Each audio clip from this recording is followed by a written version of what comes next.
जय माता दी मित्रों, आज मैं आपको बताऊंगी भावों के कारक तत्व।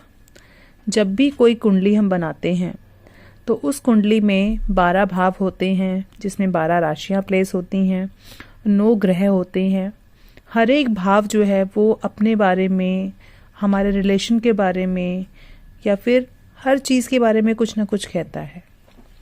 तो कई लोगों ने मुझसे पूछा कि पहले भाव से हम क्या देखते हैं, हम अपना दूसरे भाव से क्या देखते हैं। तो आज मैं आपको डिटेल में बताऊंगी कि हर भाव जो है उससे हम किन चीज़ों को देखते हैं या किन चीज़ों के बारे में हम बात करते हैं। तो आइए शुरू करते हैं। यह है पहला भाव। पहले भाव को हम तनु भाव कहते हैं। तनु भाव क्या होता है?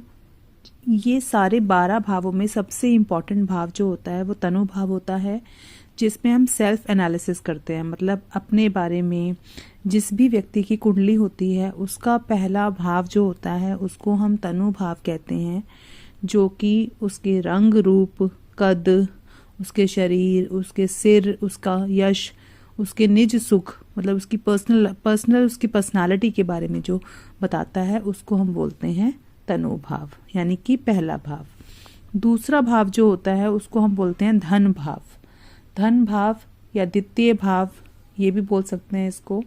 इसके द्वारा हम मुख यानी मुंह, धन, प्रारंभिक विद्या, कुटुंब, माता का बड़ा भाई, कुमार अवस्था, किसी की वाणी, दाईं आँख, मोती, सोना, चांदी, माणिक, रत्न, वस्त्र, स्वर, गायन, उसकी आवाज़, इन सब चीज़ों के बारे में जो है वो हम इसमें देखते हैं। किसी के तीत, मुंह, मुख से रिलेटेड जितने भी पार्ट्स होते हैं, चाहे जीवा हो, तीत हो, नाक हो, आँख हो, तो ये सब चीज़ें जो है वो हम दूसरे भाव से देखते हैं।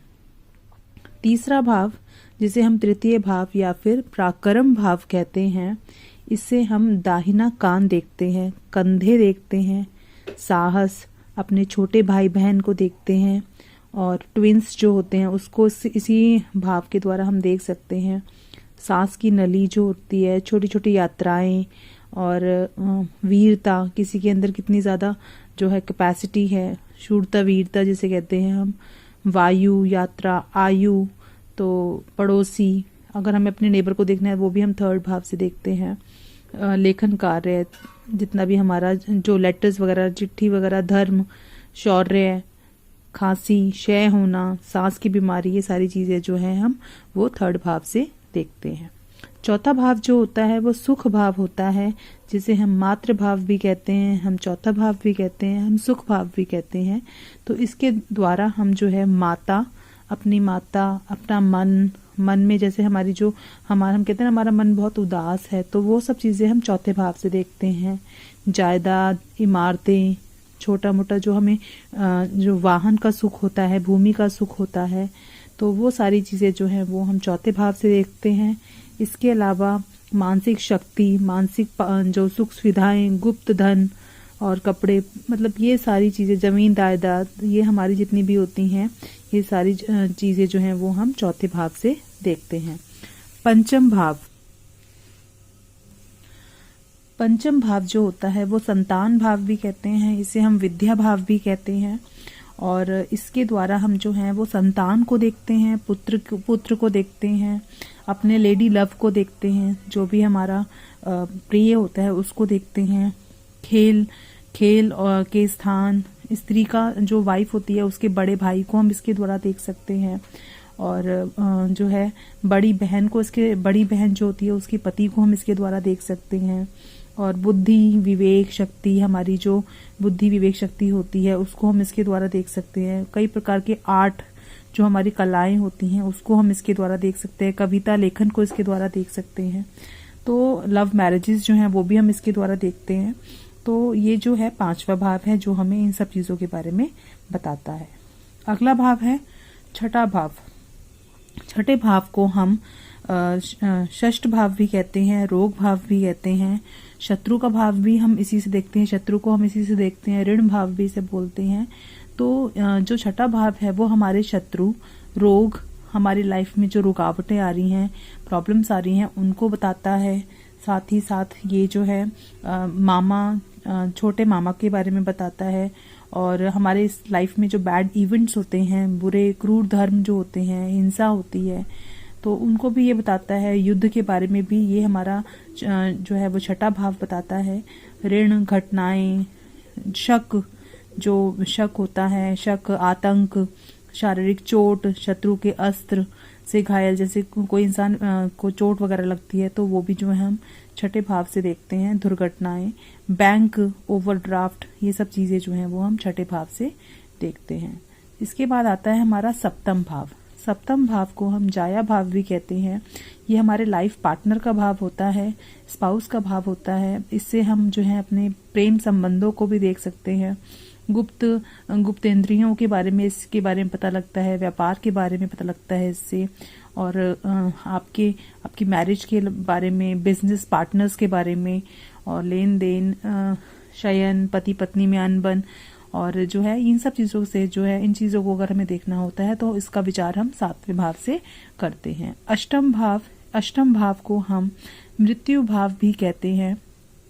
ये जो है आयु का भाव भी है और मृत्यु का भाव भी है। अगर हमें आयु का विचार करना होता है तो हम अष्टम भाव से करते हैं।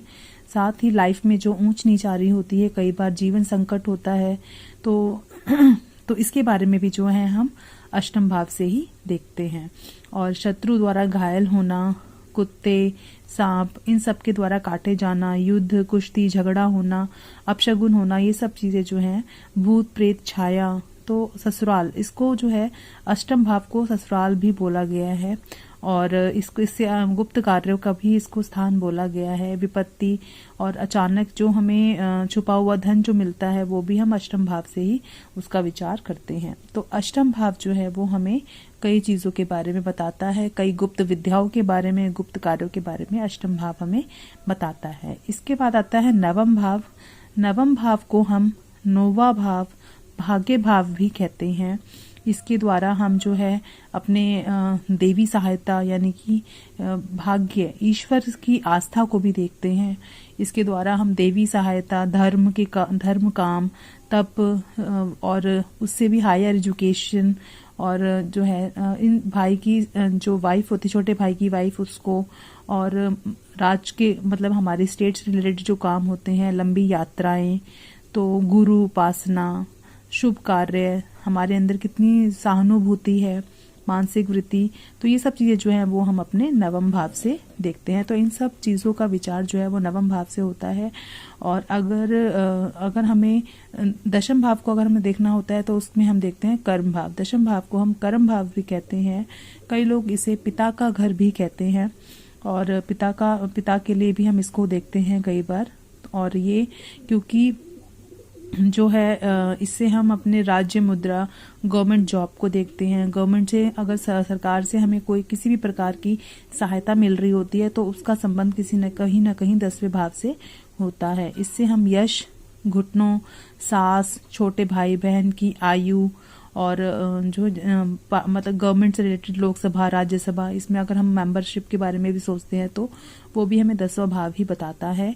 साथ ही जीवन जो पद्धति है, हमारी जो गवर्नमेंट सर्विसेज है, उसके बारे में भी जो है वो हमें 10वां भाव बताता है। 11वां भाव जो होता है उसे हम एकादश भाव बोलते हैं, और इसको हम लाभ भाव भी बोलते हैं। लाभ भाव जो है, इससे हम क्या देखते हैं, इससे बड़े भाई बहनों को देखा जाता है। बड़े भाई बहन, पुत्र वधू, बहू जो होती है उसको, और जो दामाद होता है, बेटी का पति, उसको, माता की आयु, और इसके अलावा आपके व्यापार, धन का लाभ आपको कितना हो रहा है, आपके फ्रेंड्स जो होते हैं उसके बारे में हम 11वें भाव से विचार करते हैं। और इस 11वां भाव जो है वो हमें ये भी बताता है कि हमें कितनी जो है मतलब कितनी हमारे पास कितनी फैसिलिटीज़ होंगी, क्योंकि जितना आय होगा उसके अकॉर्डिंग ही हमें फैसिलिटीज़ भी मिलती हैं। तो 11वें भाव जो होता है वो हमें लाभ के बारे में बताता है, हमारी आय के सोर्सेज के बारे में बताता है।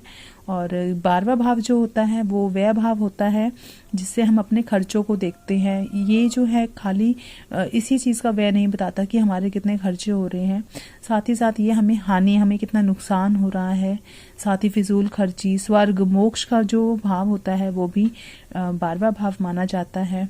अचानक खर्च जो आ जाता है लाइफ में, वो भी चाहे वो रोग से आए, चाहे वो कोर्ट केस से आए, किसी से भी आए, तो वो हमें 12वां भाव बताता है।